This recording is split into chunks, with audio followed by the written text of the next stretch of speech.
India express आपको दिखाए सच का आईना।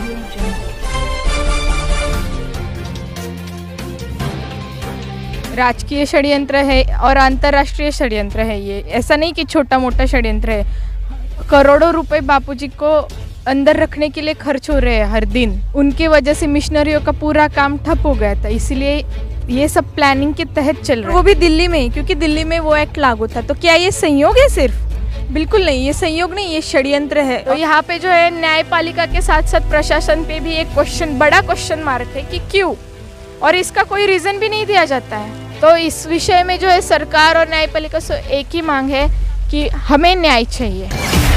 मेरा नाम प्राणवी बोराड़े है, मैं पुणे से आई हूँ शिविर भरने के लिए जन्माष्टमी की। बापूजी में जो आरोप लगे हैं उसके बारे में क्या कहोगे? आरोप तो सारे झूठे, ये तो यहाँ की भीड़ देख के ही सबको समझ में आ रहा होगा कि कैसे झूठे हैं।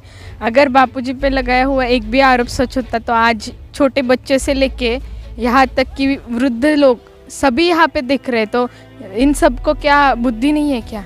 तो इनको सब पता है, इनको खुद के अनुभव है, एक एक को अपना अपना अनुभव है, इसलिए वो यहाँ पे आ रहे। तो आरोपों के बारे में तो जो आरोप लगे हैं उसमें तो सारा षड्यंत्र ही है। राजकीय षड्यंत्र है और अंतर्राष्ट्रीय षड्यंत्र है ये, ऐसा नहीं कि छोटा मोटा षड्यंत्र है। करोड़ों रुपए बापूजी को अंदर रखने के लिए खर्च हो रहे हैं हर दिन करोड़ रुपए का आप मतलब समझ सकते हो कि कितना बड़ा कार्य कर रहे थे बापूजी। उसको ही दबाने के लिए ये चल रहा है। तो ये तो धर्मांतरण वालों का पर्दाफाश है पूरे का पूरा, कि धर्मांतरण वालों ने जैसे किया है कि बापूजी को अंदर रख के उनका जो धर्मांतरण का कार्य चल रहा था, तो बापूजी उसमें सबसे बड़ा रोड़ा थे, क्योंकि वो एकदम डटे रहे थे सनातन संस्कृति के लिए, सनातन धर्म के लिए। पर उनके वजह से मिशनरियों का पूरा काम ठप हो गया था, इसलिए ये सब प्लानिंग के तहत चल रहा है। जैसे आप शुरुआत से देखो तो जैसे दामिनी केस होता है बराबर वही, क्योंकि तब तक तो ऐसा रूल था कि जहाँ पे भी आपका गुनाह होता है वहीं पे आपको रिकॉर्ड करवाना होता है, वहीं पे आपको एफआईआर दर्ज करवानी होती है। पर दामिनी केस होता है और उसके बाद पूरे दिल्ली में पॉक्सो एक्ट के तहत ज़ीरो एफआईआर की शुरुआत होती है, ठीक है। और बापूजी का केस तो लड़की दूसरे राज्य से है, केस कहाँ हुआ बता रही, वो तीसरी जगह रहती, और इन तीनों से अलग चौथे ही राज्य में जाके एफआईआर दर्ज होती है। क्यों? और वो भी दिल्ली में, क्योंकि दिल्ली में वो एक्ट लागू था। तो क्या ये संयोग है? सिर्फ बिल्कुल नहीं, ये संयोग नहीं, ये षड्यंत्र है, और सामने सामने दिख रहा है कि ये षड्यंत्र ही है। बापूजी पिछले लगभग 10-11 सालों से जोधपुर की जेल में, उसके बाद भी श्रद्धा में कमी नहीं आ रही है। बार बार आप यहाँ आते हो। श्रद्धा में कमी ना पहले थी, ना अब है, और ना ही रहेगी। उल्टा आप देखते जाओ कि बापूजी जब से अंदर गए तब से भीड़ बढ़ती ही जा रही, कम होने का तो कुछ नाम नहीं ले रही है। आज ये पूरा पंडाल भर चुका था, बैठने के लिए भी जगह नहीं थी। तो ये सब तो उनकी जो शक्ति है, उनका जो ज्ञान है, तो कहीं ना कहीं उसका ही प्रताप है कि श्रद्धा तो टूटने वाली नहीं है भक्तों की। भले ही षड्यंत्रकारियों ने करोड़ों रुपए खर्च किए, और ये देख के तो उनको खुद को ही लगता होगा कि हमारे करोड़ों रुपए तो वेस्ट ही जा रहे हैं, इतने करोड़ रुपए खर्च करके भी यहाँ पे इतने लोग आ रहे हैं। बापूजी को बदनाम करने के लिए मीडिया चैनल ने रात दिन टीवी पे दिखाया कि बापूजी गलत हैं, अनर्गल बोला, लेकिन आज जब उनकी ही बारी आई, उन पे आरोप सिद्ध हो गया, तो दूसरी मीडिया उनसे सवाल करती है कि किस लिए आए हो, कोर्ट के चक्कर किस लिए काट रहे हो, तो मुंह फेर करके वो चले जाते हैं, जवाब नहीं देते हैं। क्या कहोगे उसके बारे में? ये तो होना ही था। देखो, अपने कर्म के फल तो बिल्कुल मिलते ही है। जब बापूजी का हेलीकॉप्टर दुर्घटना हुई थी तो ये सबसे बड़ा चमत्कार पूरी दुनिया ने देखा है, और इन्हीं चैनल वालों ने लगातार 3 दिन तक बापूजी का चमत्कार दिखाया था। अभी भी उनके चैनल्स पे, यूट्यूब चैनल्स पे पड़े हैं वो वीडियोस, आप देख सकते हो।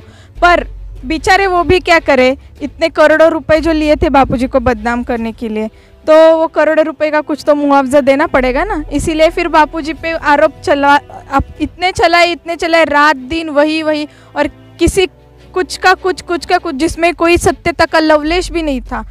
कहा जोड़ दिया और बता दिया। पर जब अब खुद पे बारी आई है, जो आप देख रहे हो बड़े बड़े न्यूज़ चैनल से, इनके जो एंकर्स थे उन पे खुद पे बारी आई है अभी, कि इनको सब लोग पूछ रहे हैं कि आप किस लिए कोर्ट के चक्कर काट रहे। तो अभी तो उनका आरोप सिद्ध हुआ ना, जो झूठे जो सबूत थे बापूजी के खिलाफ, खुद बना के, नाबालिग लड़कियों के वीडियोस बना के, खुद बना के, एडिटिंग करके वो सारी दुनिया को दिखा रहे थे और उसी के बेसिस पर बापूजी को बहुत बदनाम कर रहे थे। तो आज जब आरोप उन पे सिद्ध हुआ है तो जब लोग पूछते हैं, बाकी की मीडिया कर्मी भी तो उनको सवाल पूछती है ना कि आप इस क्यों कर, अरे इतने बड़े एंकर हो आप, ऐसा कौन सा गुनाह किया है जो आपको छुपा के जाना पड़ रहा है, आप खुल के बताइए ना। जब बापूजी के ऊपर झूठे आरोप लगा रहे थे तब तो किस किस की बैठक बैठती थी, किसी किसी को बुलाया जाता। अब तो सिर्फ आपको एक सिंपल सा सवाल पूछे जा रहा है कि आप कोर्ट के चक्कर क्यों लगा रहे हो, तो इतना भी बता नहीं पा रहे हो, क्यों? क्योंकि आप में असत्यता भरी पड़ी है, इसीलिए ये हो रहा है ना। अबे ठीक है, उनका भी दोष नहीं है, बापूजी को बदनाम करने के लिए इतने करोड़ों रुपए जो लिए हैं उन्होंने, पर बापूजी ने उनको तो साफ तभी बता दिया था कि अधर्म के लिए मैं एक भी पैसा नहीं दूंगा, भले ही आपको मेरा कितना भी बदनामी करनी है भले करो। पर बापूजी ने आज तक उनको एक भी पैसा नहीं दिया, क्योंकि यहाँ पे जो है धर्म का पैसा धर्म में ही लगता है और वही पैसे से जो जाते हैं ऐसे आदिवासी इलाकों में ईसाई धर्मांतरण वाले, और कुछ का कुछ उनकी हिंदू धर्म के प्रति जो श्रद्धा होती है वो आदिवासी इनका फ़ायदा उठा के उनकी पूरी श्रद्धा तोड़ देते हैं और फिर अपने धर्म का प्रचार करते। तो ऐसे इलाकों में जाके बापूजी ने हिंदू धर्म के बारे में जागृति की है, प्रसार किया है। मतलब एक हम देखते हैं कि अफ्रीका जैसी कंट्री है, वहाँ पे तो एक राइस बैग के लिए या बिस्किट के लिए भी धर्मांतरण के चर्चा है। वैसे ही हमारे देश में भी वही हाल है। हमारे देश में भी कुछ का कुछ प्रमाण देके, जैसे गाड़ी चालू ही नहीं करनी कि और आपके भगवान का नाम लो तो हम बोलेंगे राम कृष्ण, तो गाड़ी चालू ही नहीं हुई क्योंकि उन्होंने चाबी ही नहीं चालू की, तो चालू कैसे होगी? और फिर हम अपने भगवान का करते हैं, फिर प्रार्थना करेंगे उनका जो भी हो, फिर करेंगे और उनको बताएंगे कि देखो हमारे भगवान के नाम से चालू हो गए, हमारा भगवान पावरफुल है। तो ऐसे ये तो एक छोटा सा उदाहरण है, तो ऐसे कई का कई बता के उनकी अश्रद्धा जो तोड़ने का काम किया था, हमारे धर्म के प्रति जो श्रद्धा है उसको तोड़ने का जो पाप किया था, तो बापूजी ने वहाँ जाके उनको संवारा है। उन आदिवासी इलाकों में कितने भंडारे होते हैं, आज भी होते हैं, केवल गुजरात, सूरत, अहमदाबाद नहीं, पूरे देश में होते हैं। आप जहाँ भी जाओ, बापूजी के जहाँ पे भी आश्रम है, आश्रमों के द्वारा हर साल भंडारे होते हैं, उन गरीबों को खाने से लेके जो ज़रूरी सामान है वहाँ तक का दे देते। तो अभी ये भारत विश्व गुरु आदि G20 में सब बताया जा रहा है वसुधैव कुटुंबकम का, अभी तो सब बोल रहे हैं क्योंकि अभी तो वातावरण वैसा है। पर जब कोई भी हिंदू धर्म के लिए खड़ा नहीं रहता था तब बापूजी खड़े थे, और ये आज से नहीं 50 साल से बापूजी डटे हुए हैं और आज भी उतने ही डटे हुए हैं। तो ये तो बात ही है ही नहीं कि आरोप है वगैरह। तो आप यहाँ की भीड़ देख सके बता सकता हो। न्यायपालिका में क्वेश्चन मार्क खड़ा हो रहा है कि नेता हो अभिनेता हो, कितने गुनाह करने वाले अपराधियों को छोड़ दिया जाता है, लेकिन संत श्री आसाराम जी बापूजी को 1 मिनट तक के लिए दवाई कराने के लिए भी राहत नहीं दी जा रही है। क्या कहोगी इसके बारे में? तो इसी से हम समझ जाते हैं ना कि ये तो कितना बड़ा षड्यंत्र है, कि ऐसा कौन सा कायदा है, कौन सा नियम है भारत के अंदर कि जिसमें मानव अधिकार है कि अपने इलाज के लिए जेल से हमें पैरोल, फरोल या बेल जो भी कहो, उसके अंतर्गत 1 दिन की भी राहत न मिले। ये तो मानव अधिकार का उल्लंघन है ना। और अभी तो कोई भी मानव अधिकार के चर्चे, मानव अधिकार के जो संगठन है कहीं पे नहीं दिखाई दे रही है। जबकि जब आतंकवादियों की बारी आती है, जब वो जेल में होते थे, तब उनके लिए भी लड़ने वाले लोग हैं हमारे देश में। पर एक संत जिन्होंने अपना पूरा का पूरा आयुष्य समाज के लिए खर्च किया है, उनके लिए तो कोई आ नहीं रहा है। तो क्यों नहीं आ रहा है? क्यों उनको भी कोई पैसे दिए जा रहे हैं क्या?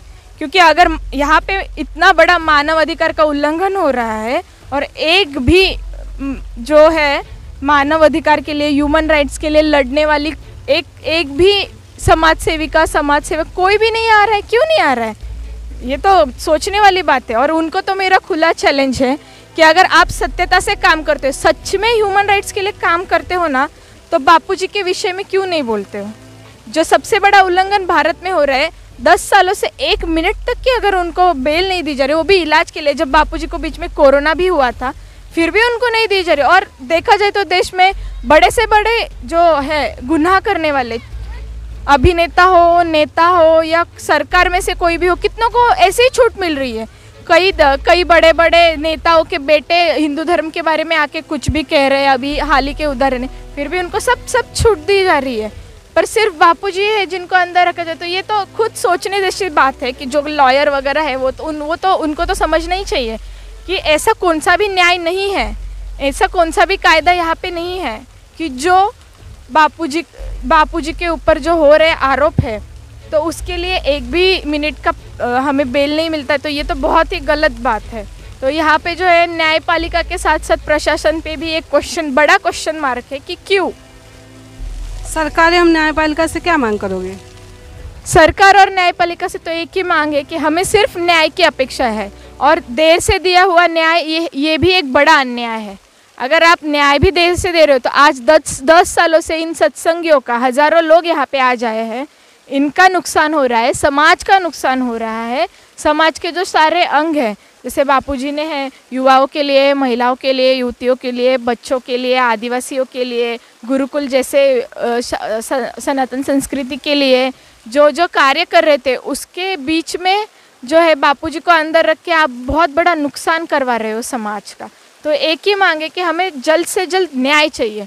हम आज तक आपने देखा होगा कि 10 सालों में बहुत ही शांतिपूर्वक तरीके से हम जा रहे हैं, फिर भी अगर ये मिलता है तो भारत का डंका जब विश्व में बजने जा रहा है तो और भारत के अंदर अगर ऐसी स्थिति है तो कुछ नहीं हो सकता, क्योंकि भारत की जो व्यवस्था है तो वो संतों के मार्गदर्शन पर चलेगी, तभी ये देश विश्व गुरु पद पे आसीन होगा। और विश्व गुरु पद पे आसीन करने का जो बापूजी का संकल्प है आज तो सभी लोग बोल रहे हैं, पर बापूजी ने तब जब 50 साल पहले किसी को इसकी भनक तक नहीं थी तब से बापूजी बता रहे हैं। तो इस विषय में जो है सरकार और न्यायपालिका से एक ही मांग है कि हमें न्याय चाहिए।